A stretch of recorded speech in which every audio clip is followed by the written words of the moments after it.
Hey guys, wanted to share a story with you guys today. I was talking with a friend last night and just revealed again the awesome power that God has over everything.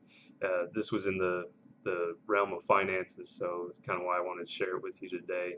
A little bit kind of like my story. If you've read my story, then you'll know that God once delivered me, if you want to call it that, from both of my houses within 24 hours. I had two houses that I had owned.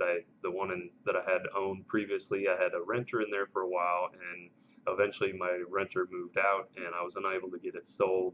And things came to be things, and I literally was paying two mortgages, and I was not able to afford them any longer. I had no food or anything.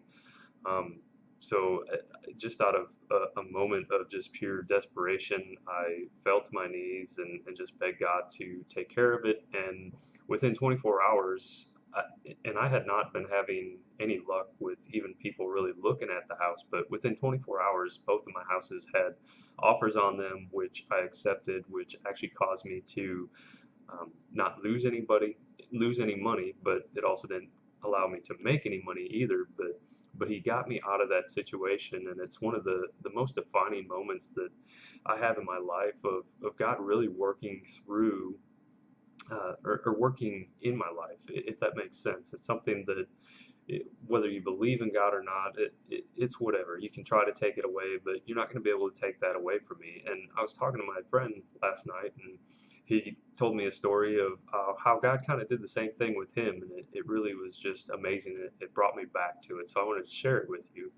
So he had built a house, and it was right prior to 2008 when the housing market really went down, and he ended up not being able to get his house sold for enough to be able to get what he needed out of it. So he ended up keeping it, and for a year he was always like a month behind on his payments. He never got into too far behind to where foreclosure was much of an issue, but he had got a renter in there, and but he was still having to send like $500 a month back to pay on the mortgage to cover the difference between what the rent was and what he was receiving from it, or what he owed on it.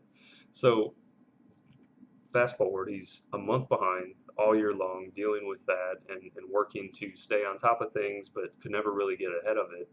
And the market finally turns enough to where he's able to get his house listed and hopefully at least break even. Well, somebody down in Texas heard about the house from a realtor friend and who was a Christian, and somehow or another this lady decided that she needed to buy his house. So she wanted to buy his house, and it was for what he needed it for, which actually allowed him to clear out other debts that he had. But there was a stipulation that she needed to buy it within 30 days.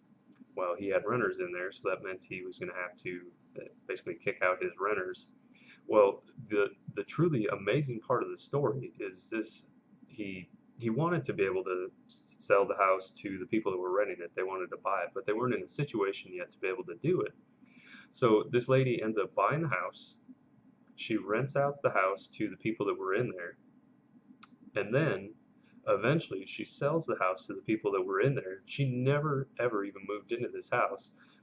What caused her to want to buy this house, who knows, other than God working and causing things to happen through our finances that we can't even fathom. It's nothing that we could ever think of to say that I have a house in Washington, somebody in Texas is going to buy my house, the person that was renting my house is going to be able to keep renting it, and then they wanted to buy the house but weren't able to at the time, and the lady in Texas is never going to move in. Instead, she's just basically going to buy it, rent it out to this person, and then eventually sell it to them when they're able to buy it.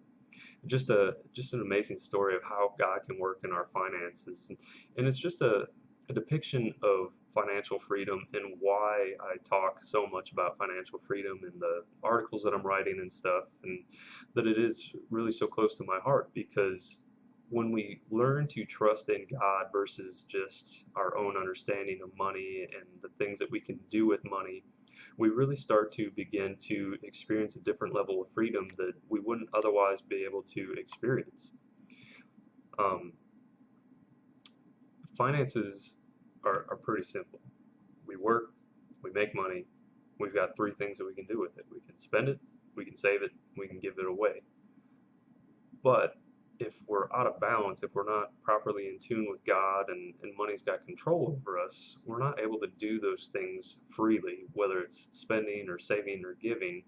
And God really is in charge of all things, as the stories that I just shared with you really illustrate, and at least to me, they speak to me just the power of God over all things, and that He has us under control, that He has a plan for us, He's got things that He wants us to learn along the way, but that when we put our trust in Him, that we truly can rely on Him, and that we don't have to worry about our future, that yes, we still need to be good stewards. We need to properly manage our funds, and we need to try to do the best that we can with what we have. But we also don't need to worry. We don't need to put our trust in money or in earthly things to try to provide security for ourselves, or to try to make it so we can live a better life in the future by saving up all this money and not sharing and giving the way that God has called us to give. So just wanted to throw that out there. Hope you guys enjoy the story. If you do, please be sure to like it and share it, and be sure to check out the website at higherpowerliving.com and read up on some of the different articles and interact with them along the way. I hope that you all have a blessed day. Thank you.